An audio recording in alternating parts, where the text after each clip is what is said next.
Shavua Tov, Chodesh Tov. We are we're going to start perek Yud, chapter 10 of Melachim Aleph, which is a very fun chapter. It's about the visit of Malkat Shva, Queen of Sheba, will be visiting Shlomo HaMelech. That's what we're going to do. We'll probably get through probably half of the perek, probably until Pasuk Yud Gimel. We'll see if we have time to go further.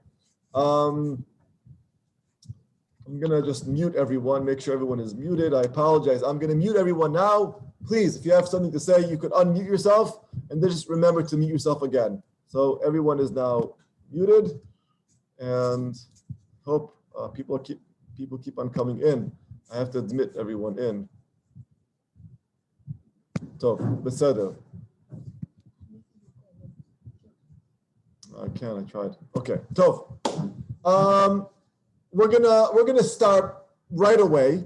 Let's just go back. We discussed HaMelech Hiram. We discussed all of the amazing things that Shlomo HaMelech has been doing in Yerushalayim, building and building and building all over the place, all over Israel. And his name, everyone heard of Shlomo HaMelech's name. Everyone heard of his wisdom, and people are flocking to Yerushalayim to hear what a special king that we have. I'm just going to start right away. Perek Yud, Pasuk Aleph. People love riddles. Always loved and always will love riddles. During most trips and tiulim, riddles are everywhere. People ask, where are we? What's the name of the person the street is named after? Puzzles and riddles create a certain atmosphere that enables conversation and encourages contact. And also, in addition, riddles also sharpen our thought, sharpens our brains. People love riddles because it's engaging. People start talking to one another. So I'm going to read the first pasuk. Perek Yud, pasuk Aleph. Umalkat Sheva shomat et shema Shlomo leshem Adonai vatavo lenasoto bechidot. Malkat Sheva, we'll see who she is in a minute. Malkat Sheva wants to test Shlomo HaMelech. Lenasot bechidot. Is he really as smart as people say he is? Is his IQ 200, 250, off the charts? Is he really that smart? But it says here in Pasuk Aleph, Leshem Hashem.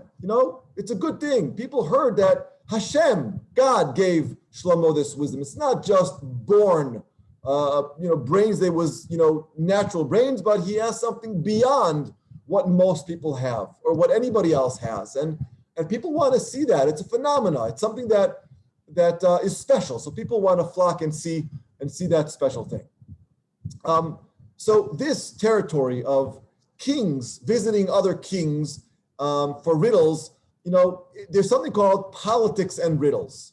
And it seems that riddles were part of the political game, used for amusement of ancient kings, designed to create peaceful atmosphere between kings and nations, to resolve possible tensions between them as well. And I want to share my screen because I want to read some sources that really emphasize this. Okay. Just minimize this. And how do I do talking?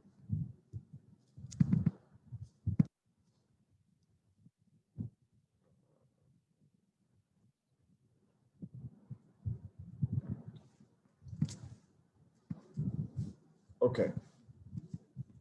Yofi, I have it in the corner. Okay, so an example of solving puzzles in context of international relations is found, as you can see in front of you, by Josephus Flavius. Neged Apion, against Apion. He wrote something, he wrote a lot of things, and here you can see here, I'm reading over here, Omrim ki Shlomo hashalit b'Yerushalayim. This is what he writes as part of the history of kings. As Omrim ki Shlomo hashalit b'Yerushalayim shalach el Chirom chidot. Ubikesh lehashiv lo chidot tmuratan. Seems that kings used to share riddles. The darash ki haechad asher yivtzar mimeno liftor et achidot yeshalem kesef rav lerei'ehu. It was a way to make money. When nations needed money, one king sends to another king a riddle, and if he can solve it, he has to be paid. If he can't solve it, then he has to pay up. So Josephus continues, and he says, "V'chirom yiskim ladavar." He accepted this whole riddle thing. Ve'lo yachol liftor et achidot, and he wasn't able to solve the riddles that Shlomo sent him. Ubizbez li Shlomo arbe kesef anushim, and therefore Chirom had to pay Shlomo a lot of money. Aval achrei chen patar Avdimon, echad me'anshei tzur et achidot hashluchot, but there was another guy within Tzur that was able to solve these riddles, right? V'nisa oto et Shlomo b'chidot acherot, and he in turn asked Shlomo riddles. And Josephus says, Shlomo lo yachol lefotran, and Shlomo wasn't able to solve these riddles. V'shilem kesef lechirom, and Shlomo had to pay Chirom money. B'dvarav ele he'id dius al kol asher amarnu lemala. Basically, what we're really saying here is that riddles amongst kings was not something rare. It's something that people did all the time. And therefore, it seems only logical that the queen of Sheba, Malkat Shva, also came to Shlomo HaMelech to test him with riddles. Maybe to gain money, maybe to gain something else, as we'll see. So what riddles did the queen of Sheba ask Shlomo, right? It just says, "Vatavo lenasoto bechidot," and why did she want to test him? Was it really like Chirom? Was it really to gain money? We'll see in a minute. I'm not so sure that that's the situation. But let's continue. Right, Shlomo's wisdom was expressed through his political achievement. He charmed everyone who heard him, kings and foe alike, right? It says, we remember when we read perek hey, it says there in perek, if you want to open up perek hey, pasuk yud daled, it says vayavo mikol ha'amim lishmoa et chokhmat Shlomo me'et kol malchei haaretz asher sham'u et chokhmato. Right? Everybody heard about his wisdom. Everybody wanted to hear how amazing Shlomo HaMelech is.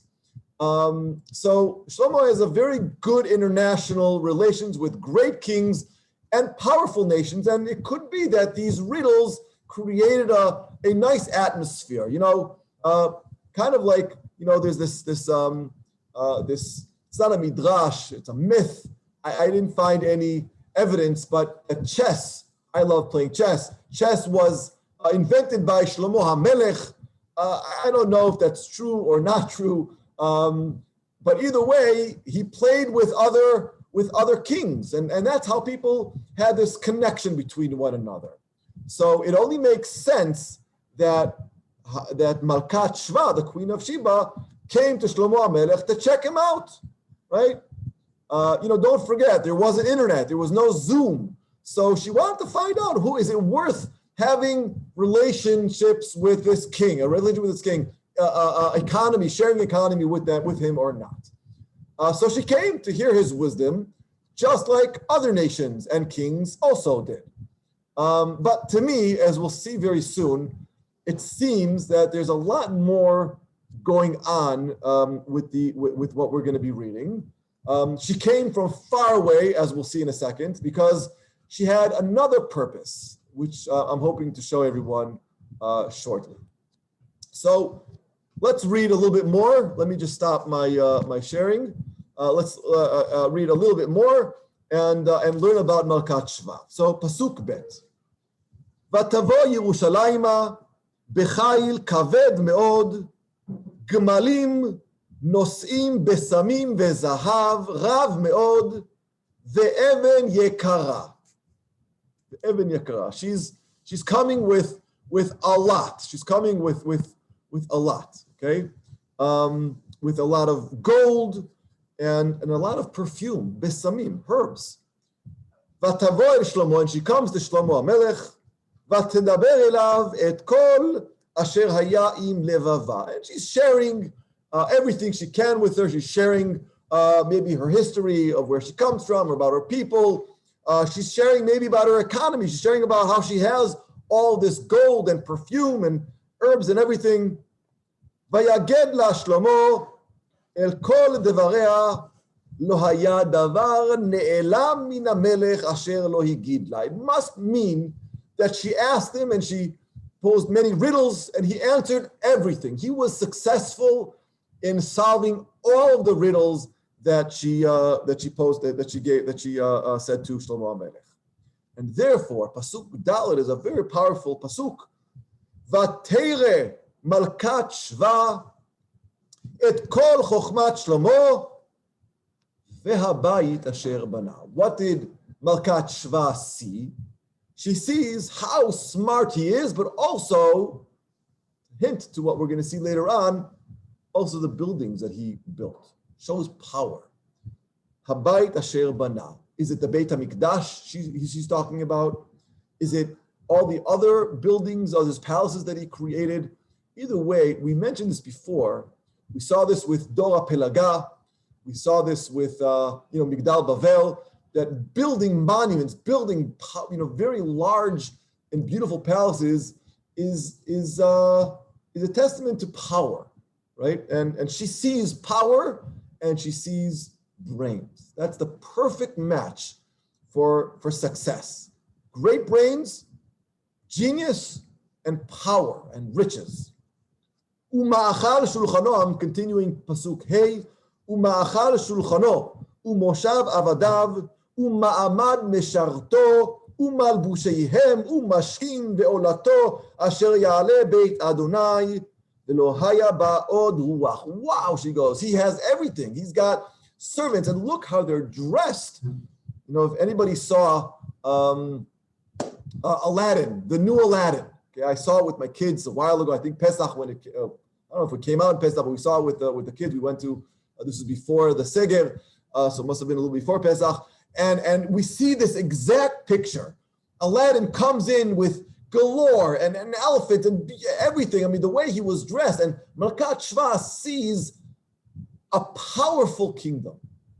Eretz Yisrael, our nation, led by Shlomo HaMelech, was known as the most powerful nation at its time and the richest and the most gorgeous. People were dressed amazingly, beautifully. That's what she sees, and that's what she says, right? Everything was her servants, how they were dressed, and the food. Wow, what a banquet. Unbelievable. Pasuk Vav, Vatomer el HaMelech, Emet haya hadavar asher shamati be'arti. It is true what I heard. Al devarecha ve'al chokhmat. It's true what I heard about everything that everybody says about you, how smart and brilliant you are.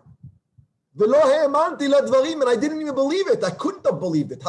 What everyone spoke about, which means that Shlomo got to wherever she's from, which we'll see where she comes from in a minute, from Shva. Ad asher bati, until I came, vatir'ena enai,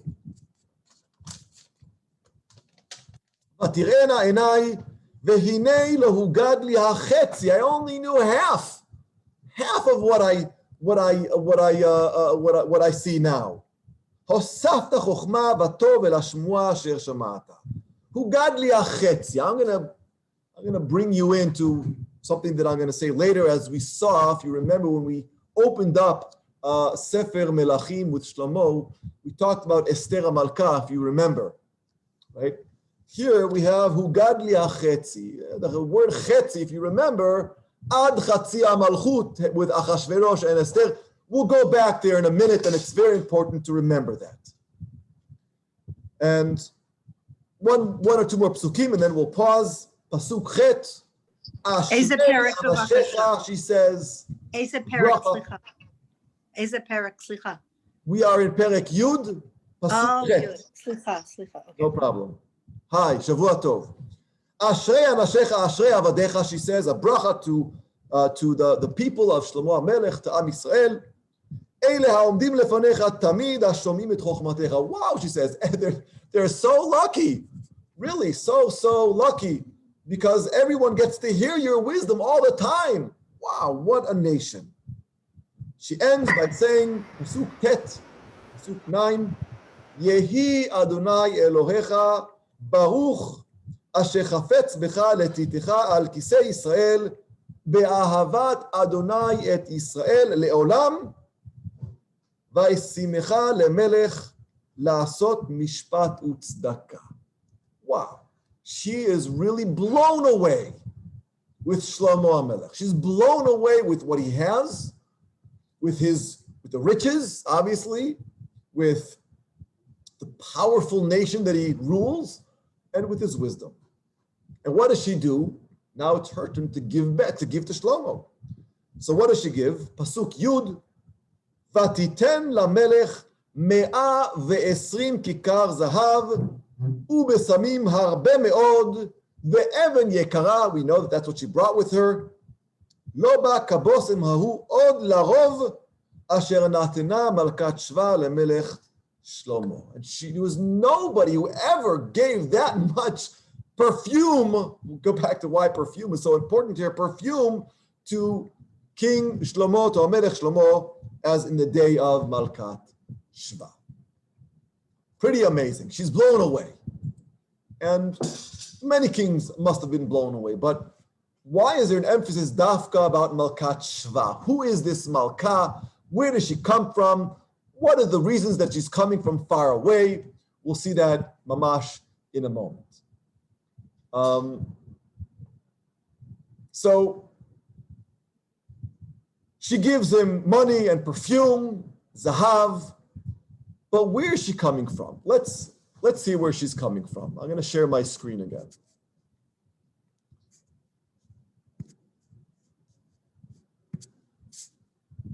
Okay. So first of all, if you recall, we actually met Shva before. Okay, Shva, we'll be reading it next week. Parashat Noach. So in Bereshit perek Yud, it says Uvnei Cham. Cham was one of Noach's 3 sons. He had Cham, Shem, Cham, and Yefet. Cham had Cush, Mitzrayim, Phut, and Canaan. Bnei Cush, who was Bnei Cush? The sons of Cush, meaning Noach's grandkids. Seva, Chavila, Vesavta, Verama, Vesavtecha, Uvnei Rama, Shva, Udedan. So now we know Shva is actually mentioned before. Malkat Shva comes from there. Where do they live in the world? So we actually can find out through the psukim where Shva comes from. And that's why we'll know in a minute where Malkat Shva comes from. So Bnei Shem, we talked about Bnei Cham. Bnei Shem, Elam, Ve'ashur, etc. We get to Kavzayin, Ve'et Hadorah, Ve'et Uzal, Ve'et Dikla, Ve'et Oval, right? These are Bnei Shem, Ever, etc. We get to Chatzar Mavet, Et Yarach. I'm not going to go through everything. Ve'et Hadorah, Ve'et Uzal, Ve'et Dikla, Pasuk Kavchet, Ve'et Oval, Ve'et Avimael, Ve'et Shva. There's a lot of Shvas, you'll notice. There's a lot of Shvas. And these Shvas have to come from somewhere. And where do they live? It says in Pasuk Lamed, Vahi Moshavam, where they live, Mimeisha Boacha Sefara Har HaKedem. Now, we need Parshanim to help us out where this comes from. So the Malbim explains, and I have a picture over here, we'll see where this leads in a minute. The Malbim tells us, Umalkat Shva, where does she come from? First of all, how did she even hear about Shlomo HaMelech? So the Malbim answers, She'avdei Shlomo, אשר ילכו באוניות אופירה עברו בדרכם דרך ארץ שווה. So Shlomo's wisdom got to Shva, Eretz Shva, because he was selling through his trade of gold and silver and everything else. Where does the Malbim say they live? שהים הסובב אותה מתחבר עם ים סוף בצד מערב והם ספרו חוכמת שלמה. And the Radak also answers, where is this Sfar? Where is this place that mitchaber b'Yam Suf? Yam Suf is over here, right? This is the crossing. We know that Am Yisrael, who were in Egypt over here, they had to cross over Yam Suf to get to, well, Sinai, to Eretz Yisrael. So that's this area over here, Yam Suf. So this area over here, which is today Arab Saudit, Saudi Arabia. And Radak says, Tirgem Rav Saadia, Zeleshano, Mecca. Mecca, which is over here, right by Yam Suf. Sheolchim ha'yishmeim lachug sham. So where is it in the area? So Radak thinks it's around the area of Mecca. But can I add something? Can I add something? Yeah, but I'm not done. But bakasha. Okay. Go ahead. Should I wait? Okay, so I know the museums are closed, but the Bible Lands Museum has an exhibit now on Yemen. And this is where it is in southern Arabia. And when we talk about the spices, we're talking about frankincense, myrrh, and balsam. And the balsam bushes, the little shrubby things, this was more expensive than gold. And when this Seger is open, I really invite you to come. I'll take a whole bunch of people and we'll go through this exhibit and you'll learn a lot. So I just had to share that. Metzuyan, thank you for sharing. Excellent. Yes, that would be wonderful. It really would. So you said Yemen. So how do we get to Yemen? Because I just blew up the other psukim. V'yoktan yelad. You remember when I said Chatzar Mavet? Chatzar Mavet and Shva, right? Yoktan yaladet al modad shalavet Chatzar Mavet. Vetoval. So they're brothers. They're Shva and Chatzar Mavet are family. Now, Chatzar Mavet, I went to Wikipedia, and Chatzar Mavet, if you can see here in Wikipedia, is in Arabic, it's called Chatzar Mavt. So I basically just went to the English part, which is Hadar Amawet, which is in Yemen. Mamash, you can see it's a government of Yemen. So Chatzar Mavet is Yemen. So they got there through the trade routes on your earlier map with the water. So yes. They went down through India and with all the trading, especially Shlomo was a shopper and he went to different places. Thank you. And take a look where we are. And they come down the Red Sea. They come around the Gulf of Aden. They can go all the way up to the right to India to get those things. And Eritrea and Sudan and Ethiopia is at the very bottom of your screen. And there's a lot of history right there. And the whole thing is waterways and trade. And now I'll be quiet. Okay. Thank you for sharing. Thank you. It's wonderful that you have all this knowledge. It's really wonderful. Baruch Hashem. We will talk about that. And I think there's also something to say about, well, I don't want to, we'll see in a minute that what you're saying is true, but it's much more than that. But either way, you're right. We can see here. So this is around Pachot Ayoter, where Shva is. If this was Mecca, where Radak says, but Chatzar Mawet, which is the area of Yemen, which Chatzar Mawet, we saw brothers Shva. So they lived around this area, and many archaeological. There's not real evidence of Malkat Shva in general, but the place called Shva is probably in the area over here that we saw. So let's go back to. So we know where she's coming from. So she basically, I guess, climbed up from this area. She went all the way through Saudi Arabia to get to Shlomo HaMelech and talk to him and hear about his wisdom. How did she hear about him? Like you said, very true, Harriet. There's trade. He used to go all the way down here, and he goes to Yemen. All over. We're going to touch upon that. That's a very, very important part of what we're going to be discussing today. So like you said, rich in perfumes, gold, and precious stones. Sheba's economy was trade-based, obviously, and its inhabitants wandered around with camel convoys. That was important. We'll see that later on. From the Arabian Peninsula, which is this area over here, through Eretz Yisrael. They went all the way up, going northwest. And Israel, as we know, sits on a very important commercial junction, both the crossing from the south to the north, from Africa and the Arabian Peninsula to Lebanon, all the way up north, and from the west to the east, right? From the area of where the Peleshet is, all the way to the Greek islands, all the way going to the east, from the Mediterranean Sea all the way east, Egypt, and all the way to Jordan. And the mighty kings, all these nations, really needed Shlomo HaMelech very, very much. They needed to use Eretz Yisrael to get to bring their trade all over the world. And that's very important. And the queen of Sheba, Malkat Shva, that we saw here, came to visit Shlomo. We'll see in a minute why, because I'm going to show a little bit of a difference between what the Navi, Sefer Melachim, is trying to tell us. The Sefer Melachim, as we just read now, is trying to show how Malkat Shva is at awe at the Tvuna, at the Sechel, at the Moach, at the brains, the genius of Shlomo HaMelech, and she wanted to hear how smart he was, but she also saw how powerful he is with the buildings and the riches, and she comes to test him. And up until a couple of years ago, I said, wow, this is great.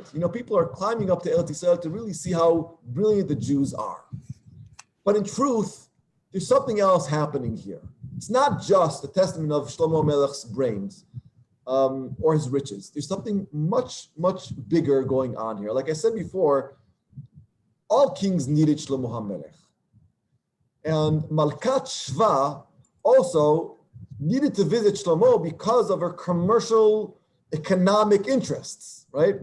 She desired a free pass through the main roads. She needed to have a connection, international relationship with Shlomo HaMelech. And this interest coincided with the needs and wishes of Shlomo HaMelech, who wanted and desired luxury ornaments, money, and taxes for crossing the land, okay? So that's why she gives him a lot of money and a lot of perfumes, because he can't get that perfumes in his area. And she's trying to show Shlomo, look what I can bring you, and look what you can start trade with. You can start this, we can have a international relations between our countries if you open up and you let me travel to Eretz Yisrael and beyond. So really what she wants is she wants his permission to go and open up the drachim, the area, so she can get to Lebanon, Syria, Turkey, etc., all the way up to the areas over here. That's seemingly what she wants.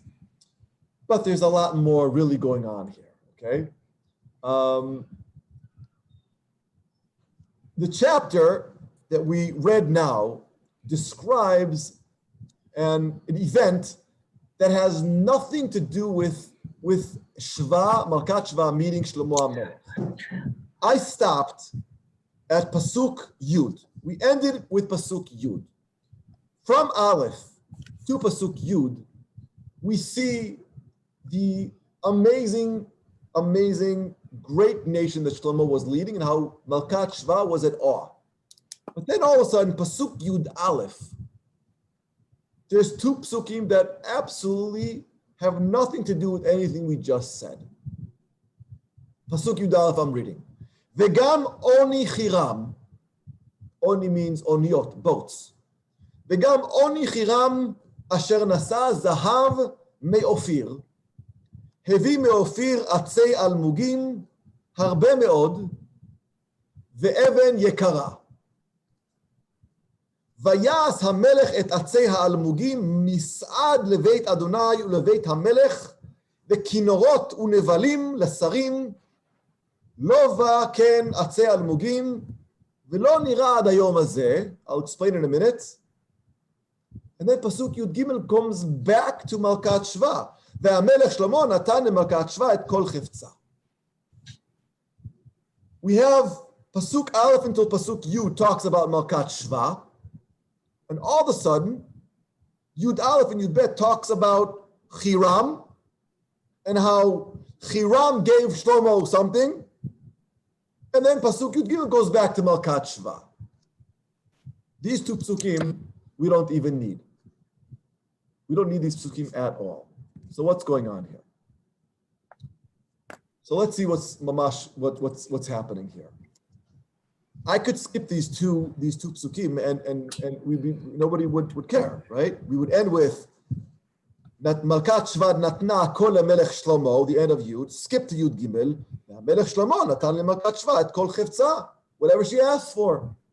These two psukim, Yud Aleph and Yud Bet, talks about Hiram, his boats that had gold on it, zahav, and he brought to Shlomo atzei al mugim, special eitzim, all the way from Tzu. We discussed how he is rich with wood, with trees, and he also brought him even yekara.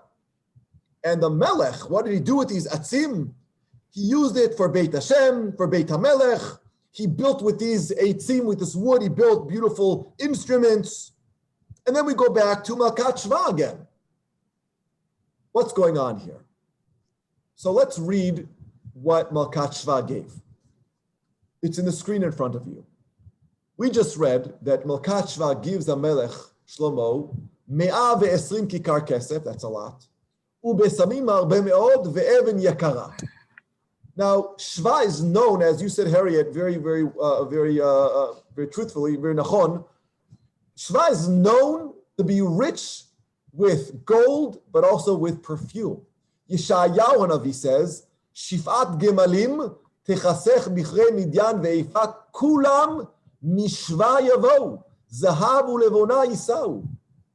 Levona is a kind of a beautiful, it's a herb it's a great smelling herb for perfume. How did they get all the perfumes to Eretz Yisrael? Through Gmalim. Another one, Yirmiyahu Hanavi also praises the Eretz Shva, the Shva country. He says, Lama li ze levona mishva? Why do I need to go all the way lemerchak to get the Shva to bring these beautiful perfumes? Olotechem, leratzon vezivchechem. All Hashem says, all I want is your zevach and your olah. I don't need all these riches. But we see from these nevi'im how Shva was rich with perfume and gold. Yechezkel Navi also. Uvechol even yekara bezahav, chol bosem, from Shva. So we see that Shva wants trade, more trade. They want to get all their riches, all their perfumes, all their gold. They want to trade it with other countries. They want to go through Eretz Yisrael. Now, what does this have to do with these two psukim? So what I'm about to introduce is, I think, there's a contest going on between Hamelech Hiram and Malkat Shva. Malkat Shva, the queen of Sheba, came to visit Shlomo HaMelech to strengthen economic and political ties with Shlomo, and in the process tested him with riddles and admired his vast property to see if it's really worth having trade with him. The story is interrupted, as we mentioned now, in the middle, and veered into Hiram, the king of Tzu, who also brought gifts to Shlomo HaMelech. Now, if you remember, previously, in a previous shiur, Sefer Melachim wanted to emphasize Shlomo HaMelech's status and strength among the people of Amei Kedem, and therefore noted the detail in the descriptions of the precious gifts that Shlomo HaMelech received. Shlomo received these gifts not only because of his great wisdom, but also for practical reasons. These kings all around, the nations around, had interest in maintaining good relations with Shlomo HaMelech because he had everyone's trade in his control. So Shlomo and Hiram, we know this from perek tet, they opened a new trading alliance to the Far East through the Red Sea, through Yam Suf. And from there, remember the Oniyot. Do you remember that in perek tet. If we go back to perek tet, pasuk kaf vav, kaf zayin, it says there, Va'oni asa melech Shlomo be'etzion gaver, which is Eilat, al sfat Yam Suf. And then it says there, Vayishlach Hiram ba'oni et avadav. So Hiram brought to this deal that he created with Shlomo HaMelech his expertise of the people of Tzu, building boats. It was an expertise that they had. If you remember, we talked about that when Shlomo wanted to make a fleet of the navy. So Hiram brings the trees, the wood, and the boats, and sailors. That's what it was expertise. And Shlomo HaMelech, who controlled Etzion Gaver, controlled Eilat, controlled the southern port, he opened it up and allowed Hiram to pass by and use it so that he can trade with, as we'll see in a minute, the southern east of the area. So compared to the new and advanced trade route that Shlomo and Hiram had to get to the Arabian tribes that passed through the desert, the Arabian Peninsula, we'll see how Shva were inferior to them. This is basically, I want you to see what I'm talking about, how we're going to learn from the Retzef of the Psukim. So Pasuk Yud, Yud Aleph, Yud Bet, and Yud Gimel. Pasuk Yud talks still about Melchat Shva, right? Vatiten lamelech 120 kikar kesef, zahav, etc. And then Yud Aleph, I put it in blue. In blue, it says, Vegam oni Hiram. All of a sudden, we skip to Hiram, and then in Yud Gimel, we go back to Melchat Shva. So what I'm trying to say is, there's this contest. Who's going to win over Shlomo HaMelech to open up the trade? Because we see that it's either Shva or it's Hiram. So Melchat Shva comes to Eretz Yisrael with riddles to test, to see if she really wants, if he's really that brilliant, is it worth having economic relations with Melech Shlomo. And she brings him a lot of besamim. That's something that Shlomo does not have. And then Hiram is injected here because he doesn't want to lose sight of his dealings with Shlomo, and he gives Atzei al-Mugim, something that Shlomo doesn't have either. So it's really Queen Sheba against Hiram. That's what's really going on here. So let's see what's going on. Hiram, so you can see what's going on. Hiram is in purple. Like you said, Harriet, is able to get to all of the southern east areas of India, Ethiopia, Yemen, well, a little bit of Yemen, but this whole area over here, because Etzion Gave, which was opened up over here by Shlomo HaMelech, that was their deal. What does that mean? It means that Shva, that lives over here with all their kesef and zahav that they also have, right? If they wanted to also thrive and get to the same areas, right? It's being controlled by Shlomo HaMelech. They can't, if they want to climb up to this area, it's locked. Shlomo is not going to let them through because it's controlled over here by Shlomo and Hiram. So essentially, what she's doing is she's going up to Shlomo HaMelech for trade. So there's this contest. If I go back, there's this contest between Hiram and Melchat Shva. Who's going to come out favorable with HaMelech Shlomo? Is it going to be Melchat Shva or Hiram? Now, they give very, very, very similar presents.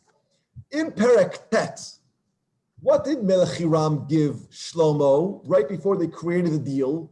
If you go back to perek tet, pasuk Yudalid, Vayishlach Hiram lamelech 120 kikar kesef zahav. We just read that that's exactly what Melchat Shva gave HaMelech Shlomo too. Vatiten lamelech 120 kikar zahav. But now we see that she gave him more. Also besamim, harbe meod, ve'even yekara.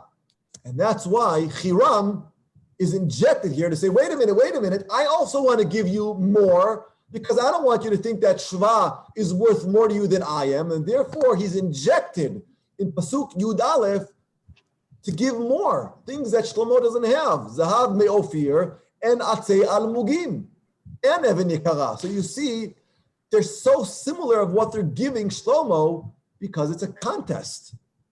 Who won? Can I ask a question? The contest. Then. There was no Suez Canal. How did Hiram get from the Arabian Seas, from the Gulf? So we learned this.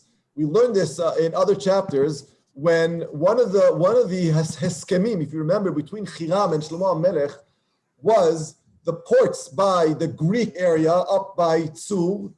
They would go all around, cut through Eretz Yisrael, and then go down to Eilat, open up the port, and then go down to the south, to the southeast.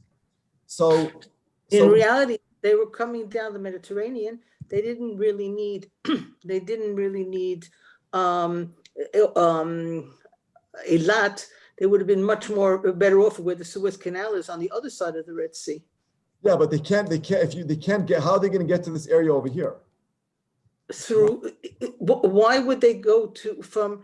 You see the Red Sea. There's a left one and the right one. Right. The Gulf of Aqaba and the Gulf of right. So why would they go towards Eilat if they could have gone where the Suez Canal is? That's a very good question because this was controlled by Egypt. That's a whole nother sugya we're going to learn later on, which it was controlled by Egypt, and Egypt was also another superpower. And it was. We'll see when we go through Melachim. Those who know Melachim will see that Ashur and Bavel and Mitzrayim are always constantly at war because they're two superpowers. And this area over here was controlled by Mitzrayim, by Egypt. And Hiram was where is Ophir on this map for you? Where do you hold Ophir is? Ophir is in the area over here. Where? By there's all Lebanon and Tzafona. Ophir is not in Africa? They brought Ophirim. There's two of them. Ophir here. If we go back to the Psukim, that's the best way to go. If we go to the Psukim, they brought Al-Mugim. They brought that from the Red Sea, Al-Mugim, and they brought monkeys and who knows what. Nachon, but they brought it not from the area, not from this area over here. They weren't able to get there. They had to go through the port that Shlomo HaMelech opened up over here. All right, and then went south to wherever Ophir is. But how are they going to get to this area if it's closed over here and it's only open from this area? Either way, we're working on the Psukim and the Parshanim, and the Psukim and the Parshanim really try. Well, they as you can see here, the only way to I'm using my finger here, but yeah. The only way to get to this area properly is only through this port over here, which was controlled by Shlomo HaMelech, and because of the brit between Hiram and Shlomo, they were able to. But now, because I don't know of any, the Phoenicians were in the Mediterranean Sea, even when it says Tarshish, and most of the Mefarshim say that's Spain. They went on the coast of the Mediterranean Sea. And there isn't much knowledge of them going down towards, unless we take Ophir on the east side of Africa. But it doesn't matter. Either way, the port was controlled by Shlomo. Yeah. Okay, you're right. There's some holes, but either way, the important thing, as far as I'm concerned, that we see here is that there's this contest that I believe between Shva and Hiram. And that is why, if I go back to this here, that is why we have Pasuk Yud Aleph and Yud Bet injected in the middle of our Psukim that really don't need to be here, because when Hiram saw what Shva was doing, he quickly came down and said, I can give you stuff that you need as well. And he reminds them that he also paid him money. And we have to find out who's going to win. Is it going to be red or blue? Is it going to be Hiram or is it going to be Malkat Shva? Is she going to succeed in getting this area over here opened up so that she can pass by in order to bring her trade to Eretz Yisrael, Lebanon, Syria, and going upwards? Or is it going to be closed and only Hiram will have passageway? That's what we're doing over here. And the psukim really emphasize this contest by showing that they gave almost the exact thing. They both gave 120 kikar kesef. She gave something that he was missing, avanim. Hiram gave something that he didn't have. They both gave avanim yekarot. The only question is who's going to win? The only question is who's going to succeed in creating a deal, because it can't be both, according to the psukim. So the answer, I think, is in our perek, pasuk Yud Gimel, the last pasuk that comes out after Hiram gives what he gives. Pasuk Yud Gimel is Ve'amelech Shlomo natan lemalkat shva et kol chefza. He gives her everything she wanted. Asher shala milvad asher natan la kiyad hamelech Shlomo vateifen vatelech le'arza hi ve'avadea. She goes out succeeding in this deal because Shlomo gave her everything she needed. Now she has the ability to pass through and trade. So it seems that she won, because it says Natan lemakat shvat kol chifza right after Hiram appears. Now the question I'm going to ask is, what did she give to Shlomo that made Shlomo prefer her over Hiram? He has, if you remember, a standing good relationship with Hiram, because Hiram helped Shlomo Amelech build the Beit HaMikdash, taught him the trade of eitzim, of building, of sailing, of creating a navy. He did a lot for Shlomo Amelech. What could she have done for Shlomo that he cannot do? And therefore, he gives her everything she wanted, meaning opening up the trade market and allowing her to go and pass through. So I mentioned She's a woman, Rav. She's a woman. I said the same thing. But what do you think the answer But you have is? to prove it. You're right about the fact that she's a woman, but we're going to prove it. Okay? You're right. We're talking to an innocent man. Okay. He's not innocent. He knows. He knows. We'll prove it. And another word on the Even Yekarot, if you look at your map, yes. A lot of that, the Avanim were coming from Afghanistan, was lapis lazuli, which made its way even to Egypt. That was also worth more than gold. And you have many of the stones used in the Beit HaMikdash that are not native, they're native to India. So if you look around the Arabian Peninsula to the right on your map, to the east, you'll see all of that. And sometimes they actually went, exactly. Yeah. And there were also combinations of trade routes that combined water and land. So paying taxes to pass through land and somehow carrying the boats waterway.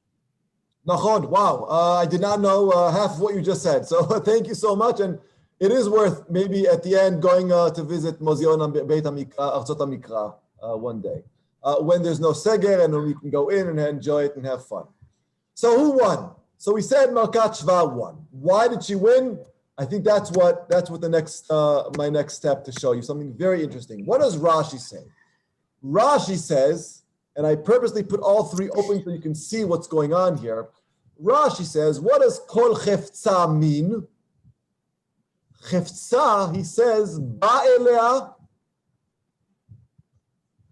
venolad mimena Nebuchadnezzar ve'echriv habayit she'amad taf yud shanim b'chelek kol yud bet shvatim b'ha'arizal. The Arizal brings a certain type of a perush based on Rashi that kol chefza means that Shlomo gave himself to Malkat Shva. They slept together. Milvad asher natan la matanot umigdanot. How do we know? Where's Rashi getting his information from that they were attracted to each other, they slept together, and of course, as everyone said here, she was a woman. She had something that Hiram could never give him. There are two other places in our Tanakh that the word chafetz is used. We just said here in the pasuk it says, Shlomo natan lemalkat shva et kol chefza. Simu lev, in Breshit perek lamed dalet, velo ichar anar la'asot hadavar ki chafetz bevat Yaakov. He wanted her. Chafetz is mini, sexual. Ki chafetz bevat Yaakov. Not about giving her what she wanted when it comes to the deal, but rather it was more mini, sexual. Ki chafetz, he wanted her, Dinah.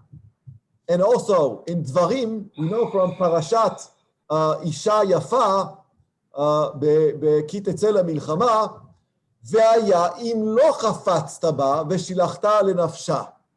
So, if we go back to here, והמלך שלמה נתן למלכת שבא את כל חפצה, it wasn't just מלבד אשר נתן לה כיד המלך שלמה ובתה, and not only what she wanted for trade, but as Rashi says over here, they slept together. It's true, Nebuchadnezzar came out of it, so that's what she had that Michiram could never ever give Shlomo. So of course, when it comes to dealing with trade international relations, of course he wants the woman, versus he's willing to give up the great relationship he had with Hiram that helped him build Beit HaMikdash, helped him build the palace, helped him give him trade that he never had, for a woman, for the sexual release. That's what he wanted. Natan lachol chivtza, and then what does she do? She doesn't stay married to him.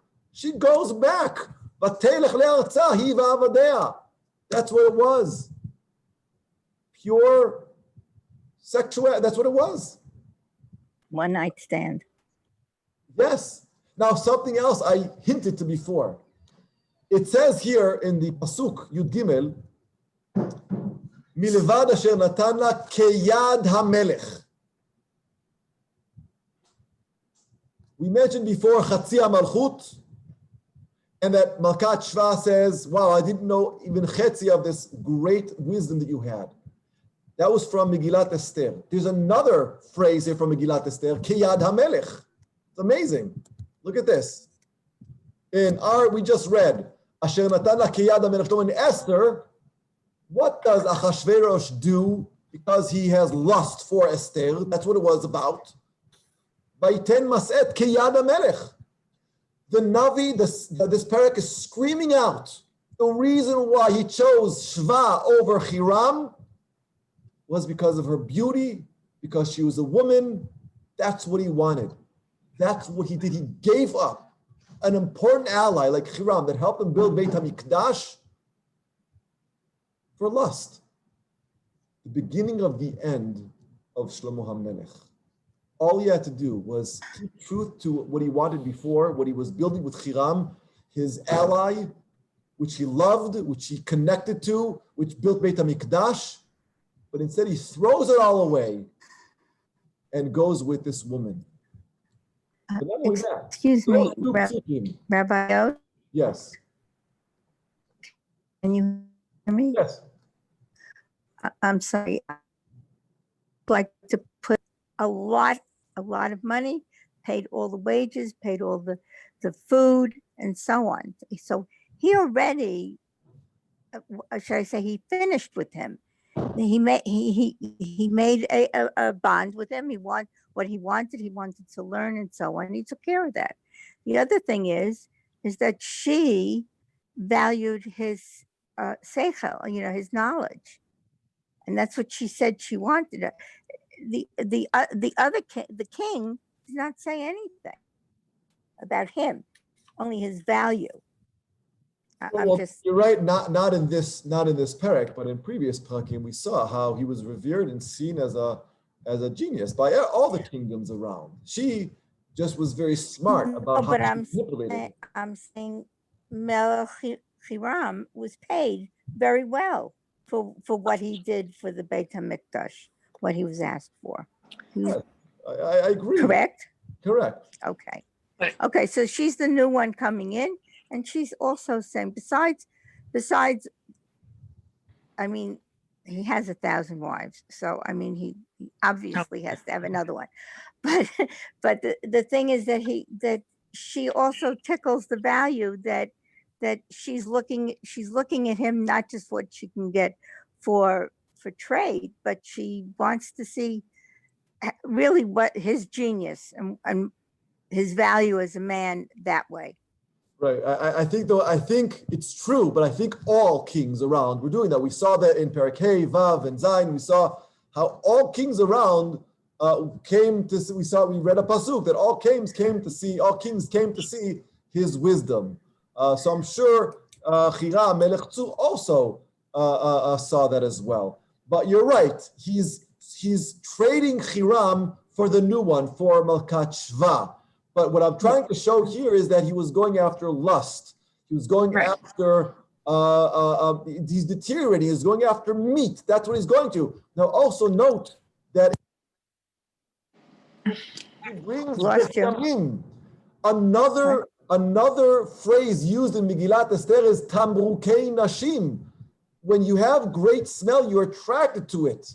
Yes, aphrodisiac, we call it. Aphrodisiac. Yes, she knew what she was doing. She purposely went up there to manipulate Shlomo HaMelech to get him to sign a new deal with her and to nullify whatever deals he had with Hiram. Now, the last proof that I'm going to bring shows the deterioration, how he's going after lust, he's going after a woman, he's going after meat, he's going after a one-night stand instead of building. We don't hear the wisdom of Shlomo HaMelech in Torah. We really don't. Only later on we see how he does tshuva.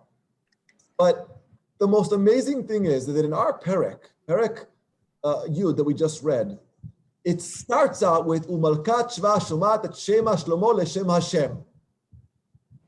She hears his wisdom that was received by Hashem, thinking that his tvuna is all about Torah, is all about HaKadosh Baruch Hu.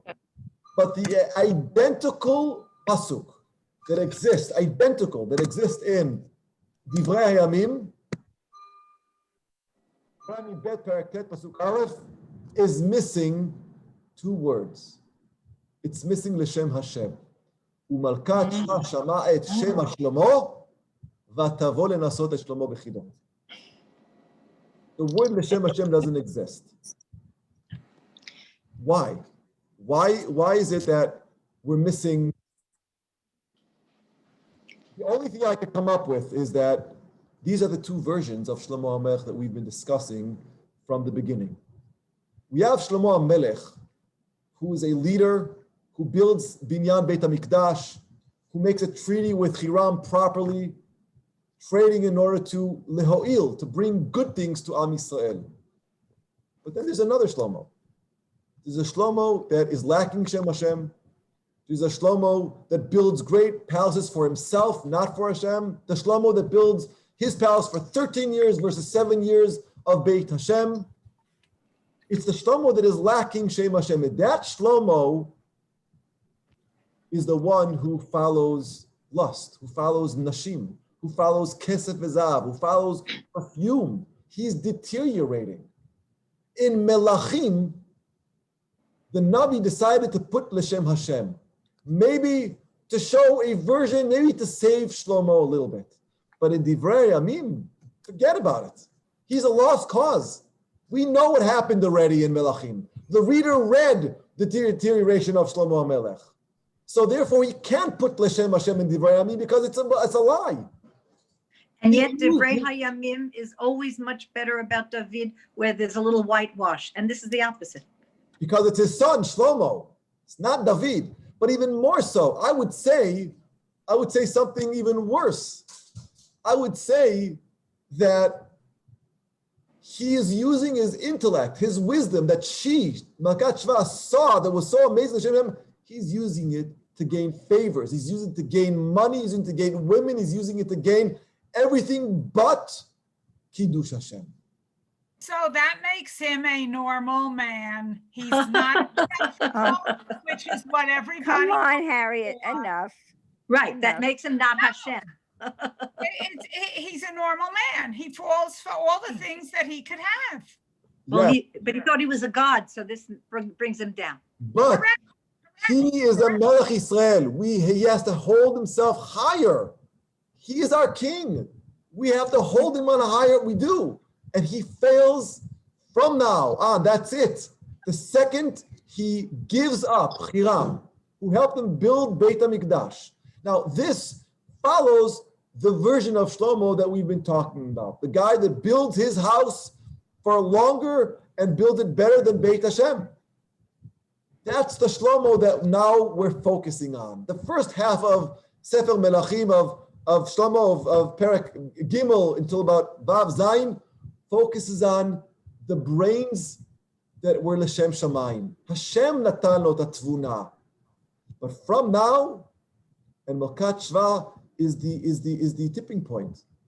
He falls and he falls flat on his head because of her.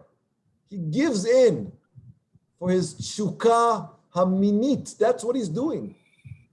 And that's what she was manipulating him with. She's a smart woman. She comes all the way from the south to gain favor, saying how much she adores his head, his brains, adores his tfuna, adores his riches, but really, she brings perfume. And after Diviak, she brings perfume in order to manipulate him.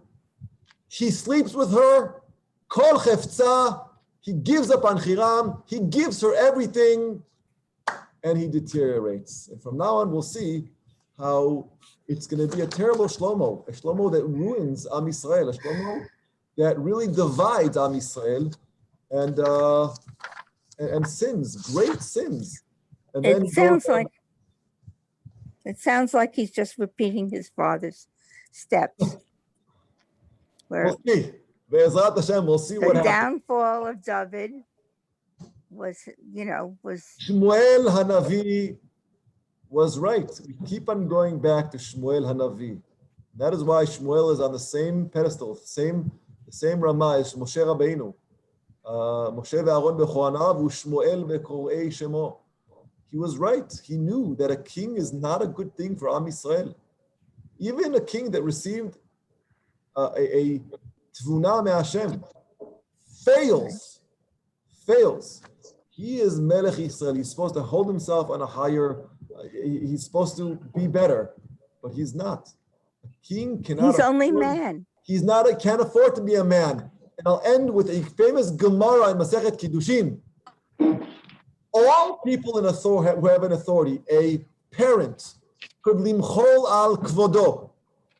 I'm allowed to be mochel on my kavod for my kids. A kohen is allowed to be mochel his kavod. A nasi is allowed to be mochel on kavod, but a melech is not allowed to be mochel. He's not allowed to because he's in a different category. And Shlomo Melech had the opportunity to build, create. Because of Shlomo Melech's sins, we are where we are today. That is the truth, has to be said. And we have to learn about his mistakes, learn about what he did wrong, so that we can do a tikkun and not fail. And we see Mishlei and Kohelet was written because he saw what he did and what he left for Am Yisrael. So, Bezrat Hashem, we'll continue the next half of perek Yud and go on Yud Aleph next week. Im Yirtzeh Hashem.